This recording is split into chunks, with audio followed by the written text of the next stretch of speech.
I invoked you. I read a tweet you had a couple of days ago, a remarkable thread on Twitter, and I want to put that tweet up. And it says the problem fundamentally is that we have conceded that the idea that the police should be killing anyone.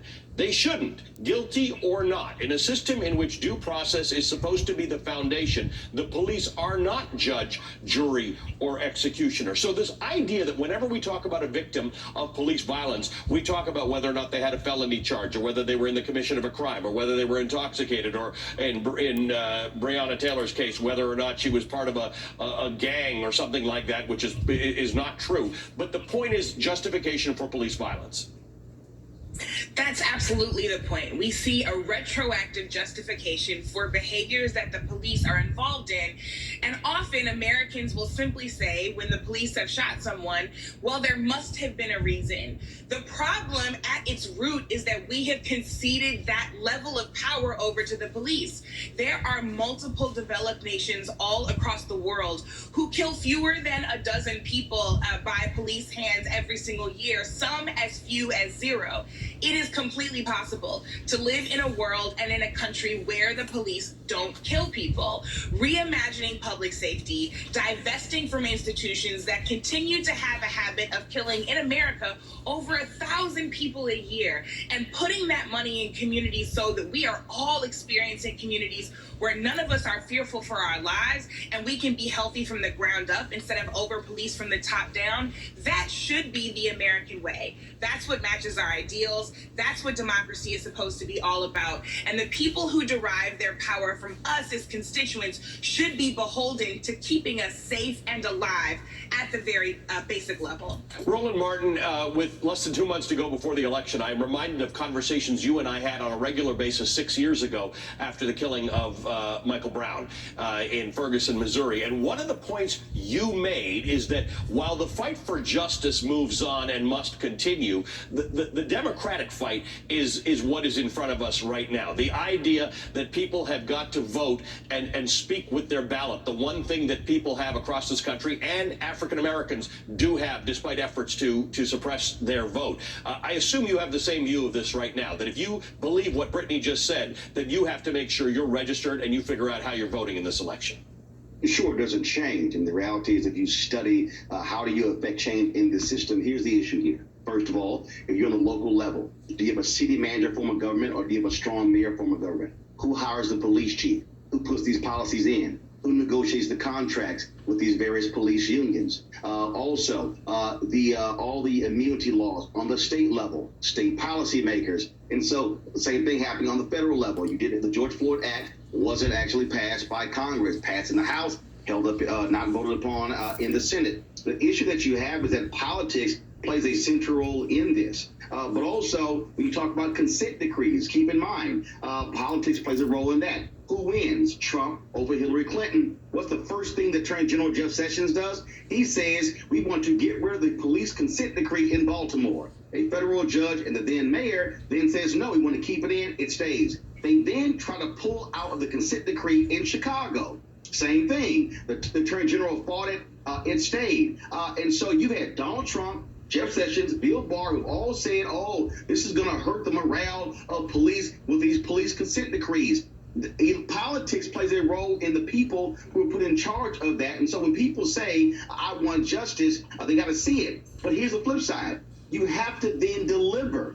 You got a black mayor there in Rochester who people are saying, you haven't done enough. There are black mayors other places as well. And so even when you have black mayors, you still have the power of police who control the process. And that is the issue that we must face in this country. So, Brittany, I think that's important because people get excited by presidential elections. They don't get excited as much at state levels or interim elections or municipal elections. But let's just focus on the presidential election right now. Nate Silver put out a tweet on September 2nd, the day that you also put out that great string of tweets. The chance of a Biden electoral college win if he wins the popular vote by X points. If he wins it by 6%, it's by 0 to 1 points. It's just a 6% chance of an electoral college win. If Biden wins the electoral vote, the popular vote by 1 to 2 points, it jumps to just 22%. So the point here is that Joe Biden winning this election, despite who you talk to around you,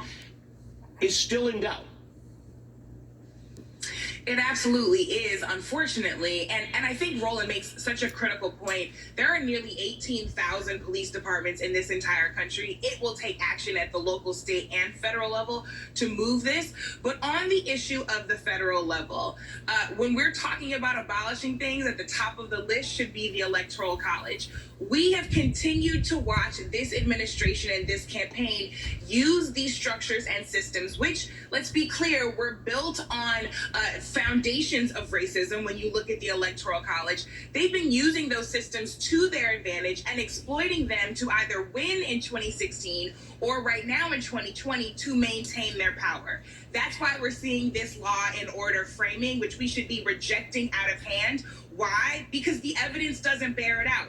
93% of racial justice protests over the last 3 months have been without incident. The Washington Post cited several studies on this. What we know is that the 7% that are left where there was an incident, that includes violence perpetuated by the police, which, let's remember, is why the protests began in the first place. We continue to see reporting about the turnout levels in 2016, laying blame on Black communities and Indigenous communities and communities of color without naming the widespread voter suppression that the GOP engaged in then and is still engaging in now. Wisconsin is unfortunately a great example of this. Trump won Wisconsin by 23,000 votes, but 45,000 voters were deterred by a voter ID law, which have been shown over time to be inherently racist in nature. We've also continued to see Black men in particular be targets of propaganda and be used as tokens by the RNC, by the GOP, by Donald Trump, as he continues to say that he's been the best president for Black people since Abraham Lincoln. This is a setup. We have to make sure that we don't fall for it. And those of us in the media have to be having a conversation that presents true facts and full context so that people can make educated decisions. Hey, Allie, I have to say this here, and this is real simple. You got to be explicit as possible.